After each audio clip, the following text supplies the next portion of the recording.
Okay, so isa po ito sa pinakamadugong lesson po natin dahil 28 slides po ito. Okay po, so let's start. So lesson 6 is all about solving rational equations and inequalities. So rational equation, kapag ka po sinabi nating equation, meron ka pong makikita, um, it consists of rational expression separated by the equal sign. Kapag ka naman po inequalities, syempre ang makikita po ay greater than, less than, greater than or equal to, tsaka po yung less than or equal to na inequality symbol. So, ganyan po yun. Okay, so first, solving rational equations.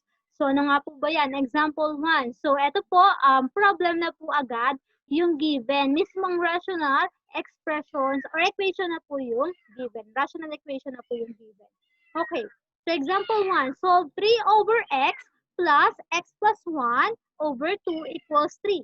So, kapag ka po dito, ang gagawin ninyo, dahil sa pag-add ng fractions, di ba? It is in the form of the fraction. So kapag ka po gano'n, nahanapin po yung LCD. Titignan niyo po yung denominator niya para po mahanap yung LCD. So yung po denominator ng 3 over x is x, ng x plus 1 ay 2 po, at yung 3, 1 po yung denominator. Ngayon, what is the LCD? Ayun po yung unang step po natin na hanapin po yung LCD or yung least common denominator po ng given na to. Okay? Ayun po yung unang gagawin. Then, i-multiply daw po natin yung LCD na yan dun po sa mismong given na rational equation. So, kapag ka po, meron na tayo, nakita mo na yung denominator, we have x, 2, tsaka po 1. Dahil wala naman po magkakaparehas dyan, ang LCD po natin ay 2x. Pinag-multiply mo lang, x times 2 is 2x times 1, 2x pa rin po. Dahil wala kang makikita na magkaparehas sa mga denominator po na yan. Next, ano po yung sunod na gagawin? Kapag ka po nakuha na yung LCD, sabi po i-multiply. Ayan po yung LCD, yung naka-red, at yung naka-black po is the given. Ayun po yung given rational equation po natin. So, ganito po para po ma-multiply yan. So, divide, multiply. Ganun po. Ito di-divide mo, ito di-divide dito. Tapos, i-multiply sa numerator. Ganun po yan. So, we have 2x divided by, ano po yung given dito? X po. X. So, may magkapareha sa taas at sa baba. Cancel, cancel. Then, ang maiwan po ay 2. Ngayon, i-multiply po si 2 dun po sa numerator na itong unang term po natin. We have 3. 2 times 3 is, ayan po, kaya po nagkaroon ng 6 po dyan. Ito po kung saan po nakaturo yung arrow. So, nagkaroon po ng 6 dyan. Ganon din po yung susunod na gagawin natin sa term po na to. So, 2x divided by 2, makakancel po yung 2. Ang may iwan po ay letter x. Kaya po may x dyan. Then, multiply po natin sa numerator, we have x plus 1. Multiplied by x plus 1. Then, dito din po, i-multiply po yan. 3 times 2 is 6. Tapos po, may letter x. Nag-iisa lang naman. Dito wala po. Kaya po, 6x. Or 3 times 2x is 6x. Then, eto pong sagot na to, ang gagawin po natin dyan, may nakita kayong may parenthesis. So, eto pong dalawang to, i-distribute po muna natin yan. Ayan po, nakalagay naman. So, ang gagawin nyo po, so x times x is x squared. Kasi po, ina-add po ang exponent. 1 po yung exponent nito. Ito din po, 1. Imaginary 1 po yung exponent. So, dahil same base, so copy the base and add the exponent. So, pang grade 8 po yan. Sa grade 8 po, pinag-aralan yan. Then, x times 1 po is yan. Dahil any number multiplied by 1 is that number or that expression. So, x po yung sagot. Positive x. Ngayon, ito po yung nakuha natin. We have 6 plus x squared plus x equals 6x. Ngayon po, dapat daw natin sulat yan as the standard form of polynomial. So, kapag ka po ganon, kailangan po natin i-move all the terms to the left of the equation. So, lahat po ng terms po natin, ilipat po natin sa kabila. So, ito po yan, magkapares lang po ito, tsaka itong sinulat ko dito. So, ang gagawin po, i-move. Kung si positive 6x lilipat po ng equal sign. Ito po yung equal sign natin. Lilipat sa kabila, magiging negative 6x na po siya. Basta kapag lumipat ng equal sign, magiging kabaliktaran ng sign na yon. Positive po siya kanina, lumipat po dito sa kabila, so magiging negative 6x na po siya. Then, sabi po dyan, we have to simplify. So, unahin muna po yung may pinakamataas na exponent, x squared po, isama nyo yung sign. Pero dahil nasa unahan, hindi ko na po sinulat yung positive x squared dyan. Simply, x squared na lang po yung sinulat ko dahil sa unahan po siya nakasulat. Ganun po yung ruling po natin. Then next po, we have positive x, tsaka po negative 6x. Ayan po kasi yung magkaparehas ng variable at same lang po yan ng exponent, kaya ayan po yung pwede mong i-add. Same po sila ng variable, ng base po, parehas po sila ng base. At yung exponent nila, parehas na 1, imaginary 1. So, ayan po yung pwede na add. So, positive 1 minus 6, magkaiba ng sign. So, isusubtract po natin. 6 minus 1 is 5, and the higher number is 6, kaya po naging negative 5x. Ngayon, ang natitira na lang po yung wala pong letter, wala pong variable is 6. So, that is positive 6. Okay. So, the answer is x squared minus 5x plus 6 equals 0. So, yan po yung sagot po natin dito sa problem number 1. Then, ito po, pinapahanap na yung solution, pero hindi naman po kasama dun sa pinaka-lesson po ninyo, pero in-include ko pa rin po dito para po may additional po kayo, mga concepts. Okay. We have x squared minus 5x plus 6. So sa pagkopo nito, etong x squared, batik na po yan. Doon po pang grade 9 or 10, pang grade 9 or 10. Okay po. So yung x squared po pagka pinag-iwalay, dalawang x po yan. Ngayon, tingin ka po dito sa dulong number. We have positive 6. Ano po ba yung dalawang number na kapag multiply mo ay positive 6? Pwede pong 6 times 1. Positive 6 and 1. O kaya naman po, negative 6 times negative 1. Yan po ha. Multiply po. O kaya naman po, pwede pong 2 times 3. Pwede pong 2 times 3. O kaya naman po, pwede rin pong negative 2 times negative 3. Dahil kapag ka po parehas ng sign, automatic po positive ang sagot kapag ka nag-multiply. Okay? So medyo nilalakasan ko po yung boses ko dahil may mga dumadaan po sa sasakyan. Okay. Then, tingnan nyo po yung nasa gitna ninyo. Kapag ka nakuha nyo na yung factors, negative 5 po yung number dyan. Alin ba dito sa apat na factors na to, kapag ka in-add mo sila, ang sagot ay negative 5. So, with that, so ito pong una, 6 plus 1, 7. Hindi po yan. Negative 6, negative 1, i-add mo, 7 pa rin, pero negative naman. Negative 7, hindi po yan. X na po ito. X na din itong pangalawa. 2 plus 3, pagka po in-add mo yan, positive 5, hindi po yan. Siyempre, yung last na lang yung naiiwan, we have negative 2, tsaka po negative 3 i-add, that is 5. And their common sign, parehas po sila negative, kaya po negative 5. So, eto lang po yung applicable doon sa middle term po natin. Kaya po, yan yung kukuhanin natin. X minus 2 and x minus 3. Sorry, dito po na pagbaliktad ko. Then, kuhanin po yung equate po natin both sides by 0. Yung pong factors. Kapag ka po factors, meron tayong parentheses. Pero kapag ka po ganito na, that is roots. So, yung pong una is x minus 2. Equate po natin sa 0. X minus 2 equals 0. Yung kabila po is x minus 3 equals 0. So, we have x equals, lilipat po sa kabila or yung pong addition property of equality na hindi madalang po natin ginagamit pero yun po talaga yung word na ayun po talaga yung ina-apply po natin dito. So, yung negative 2, nandiyan po siya sa kaliwa, lilipat po sa kanan, magiging positive na po yan. So, yung unang value is x equals positive 2. Then, sa kabila naman po, we have x equals Kung negative 3 po siya dyan sa kaliwa, lilipat po siya sa kanan. We have, yan po, lilipat na po siya ng equal sign, magiging positive po siya. So, the other value is x equals 3. So, yan po yung value po natin. Ngayon, sa step D po natin, pang-apat na step po natin, tingnan nyo lang po.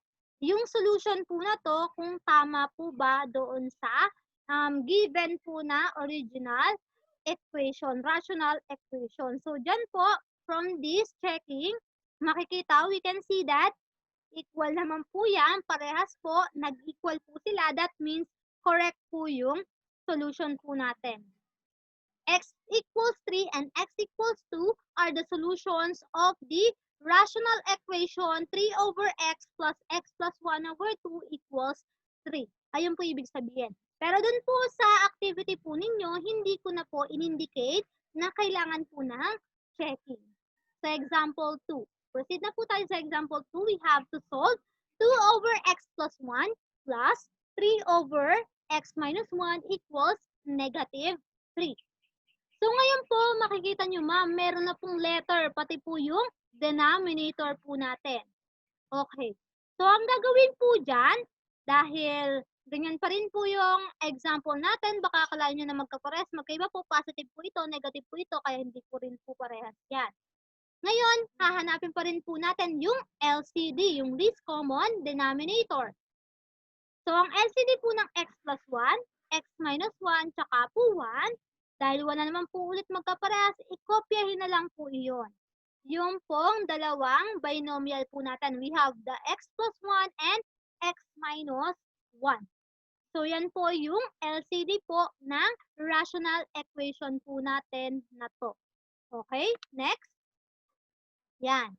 So, we have to multiply the LCD to all the terms of the given rational equation. So, yung naka-red po is the LCD. At yung naka-black po na color na nakasulat is the given rational equation. So, ganun din po yung gagawin.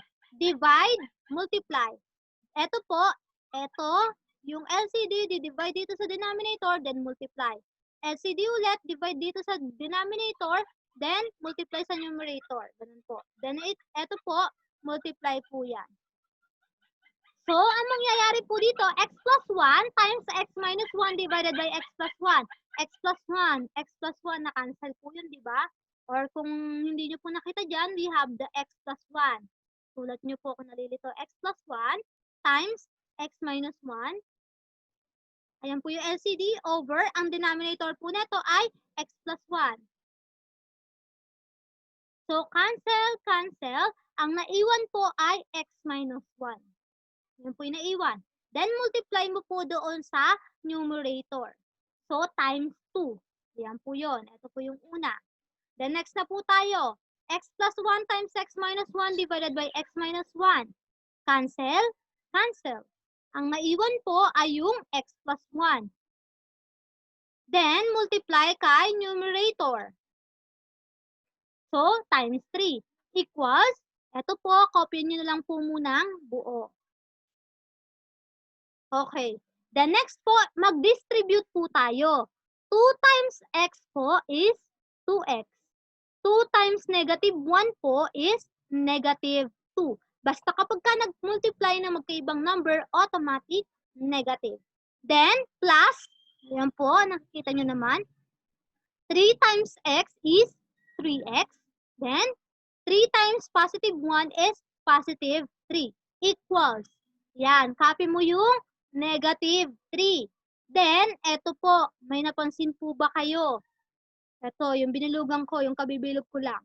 May napansin po ba kayo dyan? Meron po, ma'am, parang parehas na parehas po sila, pero magkaiba lang po ng sign na nasa gitna.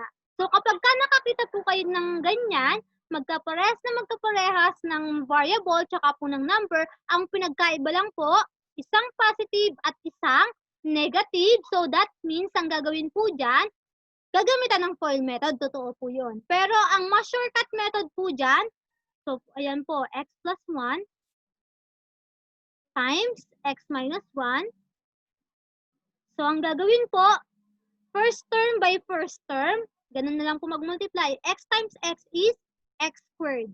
Then, second term by second term. Positive 1 times negative 1 is negative 1. So, ang product po niyan ay x squared minus 1. It is the product of the sum and difference of two binomials. Ayan po yan. Sa special product po yan, naka-under nung grade 8. Okay po? Okay. So, we have the product of x plus 1 times x minus 1 is x squared minus 1. Then, copyin muna po ulit. Tapos, ito muna po, i-distribute din po.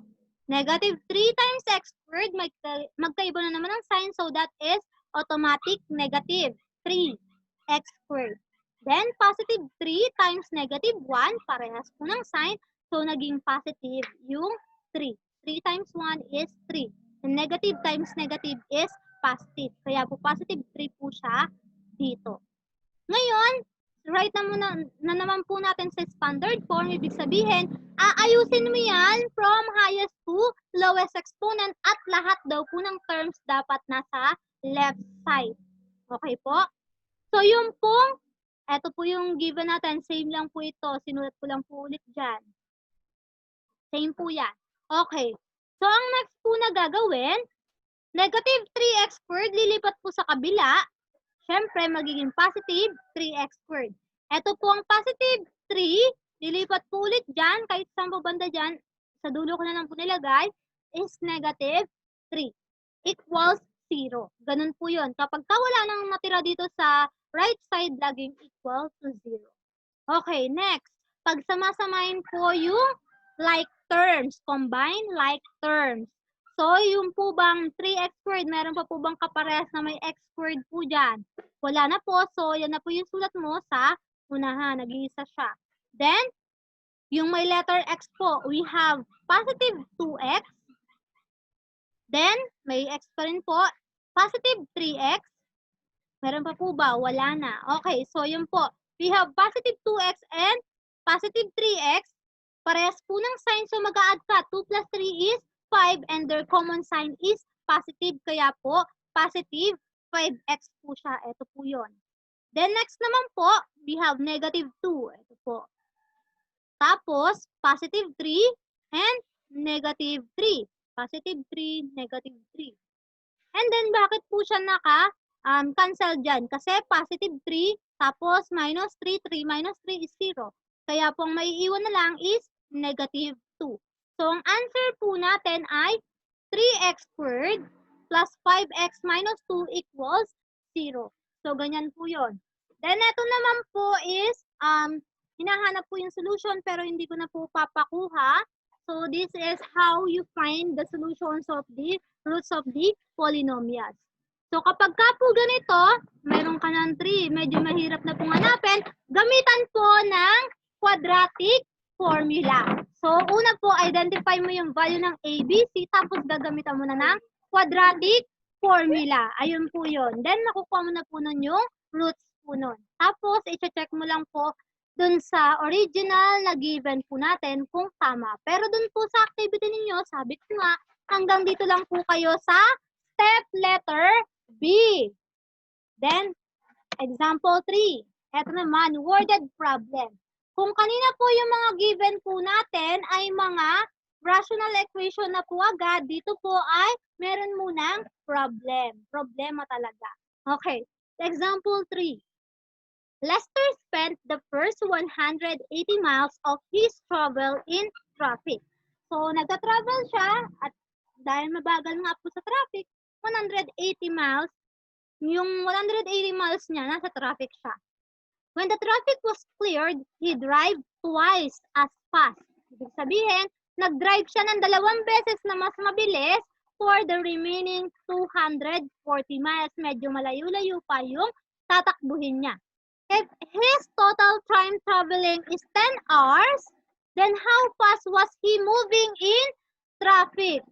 Okay po. So, sa loob pa lang ng 10 hours po siya, nagda-drive. Yung una po, yung first 180 miles niya, nasa traffic. Yung 240 miles niya nung wala na pong traffic at inabot po siya ng 10 oras sa pag-travel. So this problem is an example of rational equation. To solve this, you have to list down all the given data and solve for the unknown.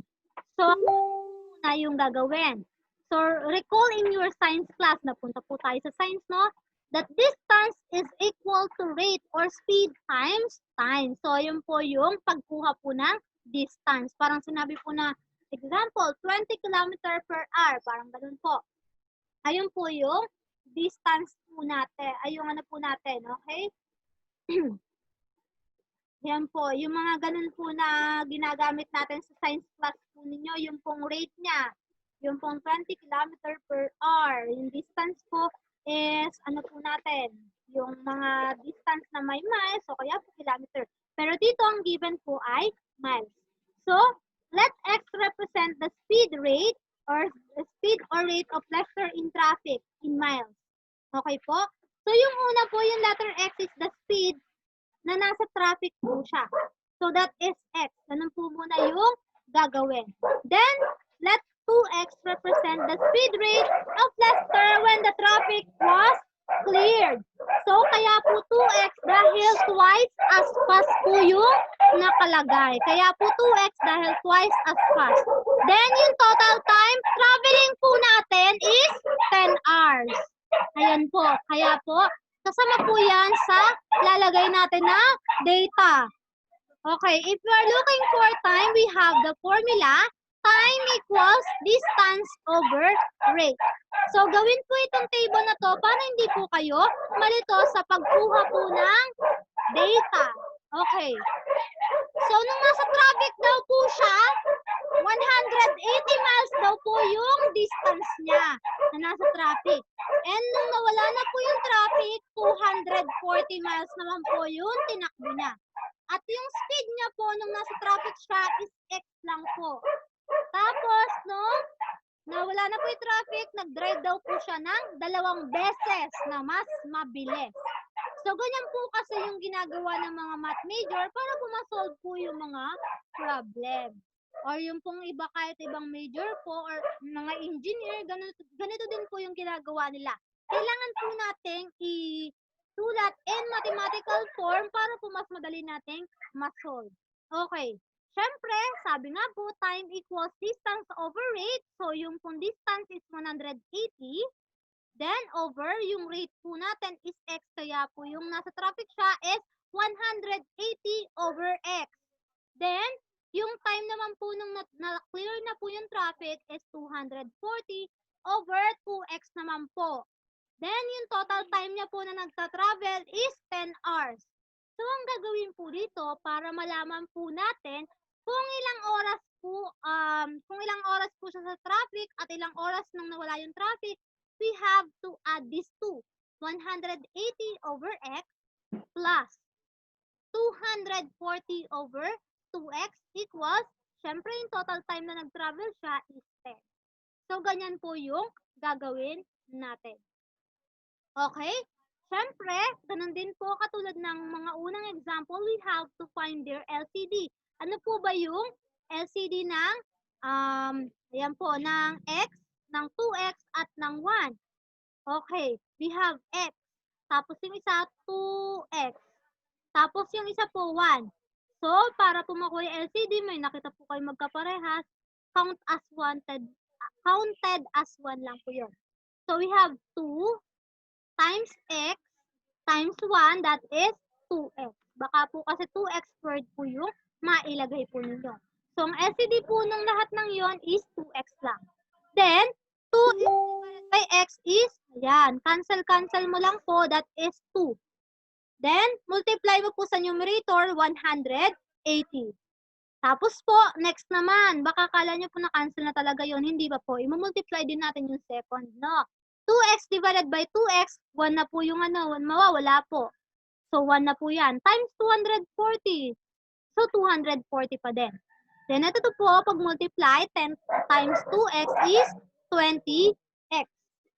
Ngayon, i-multiply din po natin tong, simplify po natin yan, 2 times 180 is 360. Plus 240 equals 20X. Copy lang po ito. Then, next po, 360 plus 240 is 600. Pares po yun ng sign, kaya po, inadd po natin, equals 20x. Then, kung ano po yung nakikita nyo yung katabi na number ni variable, doon mo po siya i-divide. So, dito po, 20 po yung nakalagay. So, divide both sides by 20. So, cancel. Ang matitira po dito sa right is x. Then, 600 divided by 20 is 30. Meaning po neto, this means that Lester took 30 miles per hour in traffic. Ayan po. Paano po natin malalaman kung ilang oras po siya sa traffic? So, ayan po, time equals distance over rate. So, time equals distance over rate. Sabi po, so yung time niya po nun equals, ano po yung distance niya na nasa traffic? Sabi po, 180 over, ano daw po yung rate niya? Yung x lang, ito po yun, x over x. So, that is 30. So, 180 divided by 30 is, of course, 6 hours. Yan, 6 hours po. So, lagyan natin dito, 180 miles. Dito po, 300 miles per hour. Ayan, cancel. So, R na lang po yung naiwan, kaya po 6 hours po siya na nasa traffic. Ganyan din po kapag when the traffic was cleared, ganun din po, 240 divided by, pakita na po natin. Kung wala na pong traffic, eto po gagamitin. We have time equals distance over rate. So, yung time niya po, nung wala na po sa traffic, yung distance niya, 240 miles. 240 miles po yun.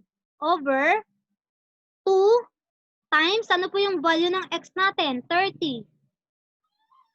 Okay. So, 30 miles per hour. Okay. So, we have time equals 240 miles over 2 times 30 is 60. 60 miles per hour. So, cancel niyo po yung miles. 240 divided by 60 is, ayan po. So, we have 4 hours. O kaya po, kung kanina nakuha niyo 6, 10 hours po siya nagda-travel, ibig sabihin 4 hours na lang po yung natitira niya for the 240 miles travel. Ayun po, kanina kasi 6 hours, 10 hours po siyang nasa biyahe. Ibig sabihin po yung 4 hours niya, nawala na po yung traffic. Ganyan po siya kabilis, 4 hours po within 240 miles.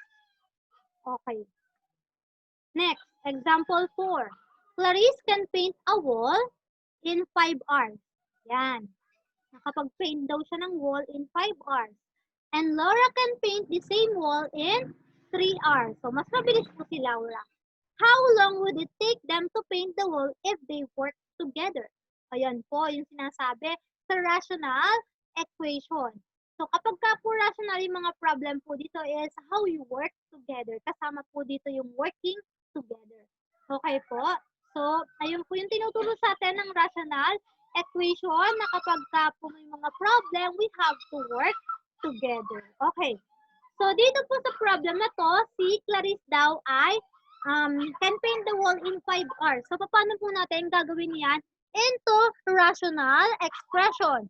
So, isang work po yun, pagpapaint ng wall, over the number of hours. 5 hours pong nangyari si Clarice, kaya po 1 over 5. Then, si Laura naman sabi niya, the same wall daw in 3 hours. So, isang work pa din po yun, kaya po 1 over 3. 3 hours niya pong nangyari. Kaya po 1 over 3. Then, yung together po nila, dahil nga po pagsasamahin natin, it is one work. O yung pong total time po nila na mayayari yung work, hindi ba po natin alam? Kaya nilagay ko po dyan ay letter T. Working together means we have to add. Pagka po together, that means we have to add their rate of time working and equate it to 1 over T. So, ganito po yung mangyayari. Si Clarice plus Laura equals together. So, 1/5 over 1/3 equals 1 over T. Siyempre, kailangan pa rin hanapin yung LCD. Ano po yung LCD ng 5, ng 3, at ng T? So, yung pong multiples ng 5, that is 5, 10, 15. Yun po namang 3 ay 3, 6, 9, 12, 15. Saan po sila una nagkapareha? Sa 15 po. So, 15, tapos po 15, tapos po yung nag-iisang letter T, wala naman pong kaparehas yan, kaya po, doon po tayo. Okay? So, ayan po yung other na pagkuha ng LCD. So, 15, T. Una po sila nagkaparehas, si 5 tsaka si 3 nagkaparehas po sa 15, 3, 6, 9, 12, 15, 5, 10, 15. Tapos yung letter T, kaya po may 15T po tayo na LCD. O kaya naman po ganito, ano po yung factors po ng 5? That is 1 times 5. Ang 3 po, that is 1 times, wala pong kapantay dyan, 3. At ang letter T po, that is 1 times letter T. Dito na lang sa dulo. Ayan. Ano po yung magkakaparehas? 1. O, bilugan mo lang po kasi baka namin magka-doble po. Ayan. Then, yung last, yung letter T. So, we have to multiply 1 times 5 times 3 times T. So, yan po yung LCD nila. 1 times 5 is 5 times 3. 15 times T is 15T. So, ganyan po tayong maghanap ng LCD. Bahala po kayo kung alin po dun sa dalawa yung gagawin ninyo para mahanap yung LCD. So, multiply po ulit yan, then divide. 15T divided by 5 is, yan, sulat ko na po. 15T divided by 5, yung pong denominator po ng una, ayan. So, 15 divided by 5 is 3. Tapos may t sa taas, kaya hindi naman po makakancel yun, kaya 3t po yan. 3t. So, times 1, 3t pa din po. Sa kabila naman po, we have 15t divided by, denominator po ng isa is 3. 15 divided by 3 is 5. May t po rin sa taas, hindi naman po makakancel, kaya 5t. Kaya po, 5 plus 5t. Then, ito po, ito, yung nasa dulo, we have 15t divided by t. Ang makakancel po dyan yung t. So, cancel. 15 po yung naiwan times 1. That is 15. So, yan na po yung nakuha mo. You have 3t plus 5t equals 15. Ngayon, ipag-add po natin yung may variable po na parehas. Okay, same variable po sila or same ng ano, tama. Okay, so 3 plus 5 is 8. Parehas po kasi sila ng sign. So, that is 8t equals 15. Then, ang gagawin po, dahil may numerical coefficient po sa harap yung letter t, i-divide both sides po natin sa 8. Kung ano po yung number na nandiyan nakatabi nung letter. So, dividing both sides by 8, cancel. Ang maiwan po ay t, and 15 divided by 8 is 1.88. And it is written in hours. Sa hours po kasi hours yung given natin kanina. This means that Clarice and Laura can paint the wall in 1.88 hours. Kulang 2 oras lang nilang matatapos yung pag-paint ng wall kung magtutulungan po silang dalawa. So, yun po yung idea po dito. The next example 5, para po mas marami kayong example. Okay, working together. So, dito po, given yung working together. 2 construction worker can build a house in 9 days. So, mayayari lang po nila yon in 9 days. Kapag ka nagtrabaho sila, dalawa. Working separately, the newbie worker, yung baguhan, takes twice as long. 2 beses na, ayan po, kumbaga, kung nayari nung experience working yun ng, ng 10 days, siya po 20 days. Ganun po doble. Ayun po ibig sabihin yan. Then the more skilled worker. Working separately, how long does it take each worker to build the house? So, paano daw kaya kung magtatrabaho sila ng magkahiwalay? Gaano katagal nila matatapos yung pagtatayo ng bahay. So, ganun din po yung gagawin. Ibigay po yung given, isulat muna po natin yung given. Let X represent the time it takes for the experienced worker in building the house. Kasi nga po hindi naman po given yung time, kaya po X po yung lalagay natin dun sa for the experienced worker. 2X naman daw po sa newbie worker dahil twice as long. 2 beses daw po siya matagal. Kaya po 2X po siya. Then the total time hours working is 9 days, sorry. Total days po to. Total days. Yan.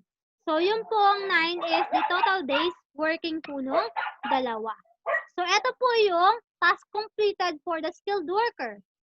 So, that is isang work over X, yung rate niya.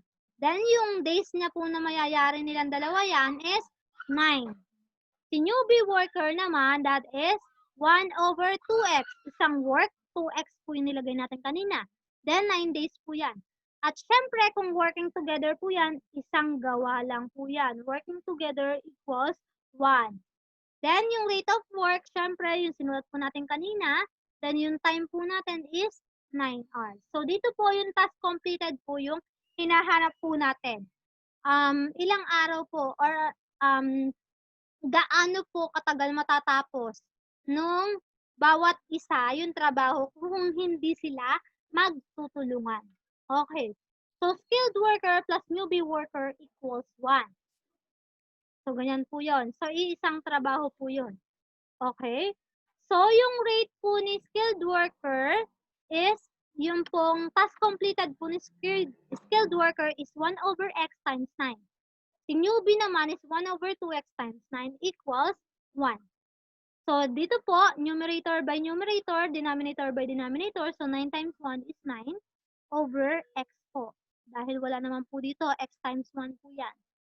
Then, dito naman po, ganun din. 9 times 1 is 9. Then, ang ilalim po nito 1. So, 2X times 1 is 2X equals 1. Ngayon po, kailangan pa din nating hanapin yung LCD. So, ano po yung LCD ng X? 2X at ng 1.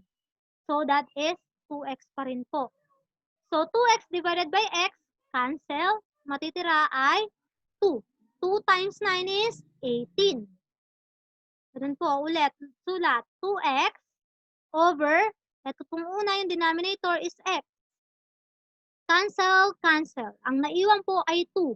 Multiply mo dito sa nasa taas. 2 times 9 is 18. So, yun po yun. Kaya naging 18 dyan.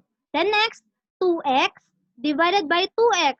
Cancel, cancel. Nawawala po. Ano po naiwan na lang? 1 at times 9. 9 pa rin po. Ganyan. Okay, ganito po. 2X divided by 2X. Cancel, cancel. So, 1 po yung equivalent niyan. So, yung 1 multiply mo kay 9, kaya po naging 9 dito. Ganun po yun. Then next, 1 times 2x, ito po yun. Ito, 1 times 2x. So, that is 2x pa rin. Then, ipag-add lang po itong dalawa. 18 plus 9 is 27 and equal to 2x. So, we have to remove. Ayan po, ika-cancel po natin yung 2 sa yung numerical coefficient ng x. Paano po yun? Divide both sides by the numerical coefficient of x, which is 2. So, cancel, cancel. That is x. And 27 divided by 2 is 13.5. Kanino po naka-represent yung x? Kay newbie or kay skilled? Kay skilled worker po. Meaning, it would take 13.5 days for a skilled worker to do the house. While the newbie worker po is 2x. So, that is 2. Yung x po natin na value na nakuha is 13.5. So, that means 2 times 13.5 is 27 days. Kung si newbie worker lang po yung magtatrabaho dun sa paggawa ng bahay, it would take him 27 days para matapos pa yung trabaho. Ganun po katagal. So, ayan po yung una, yung solving rational equation. So, stop po muna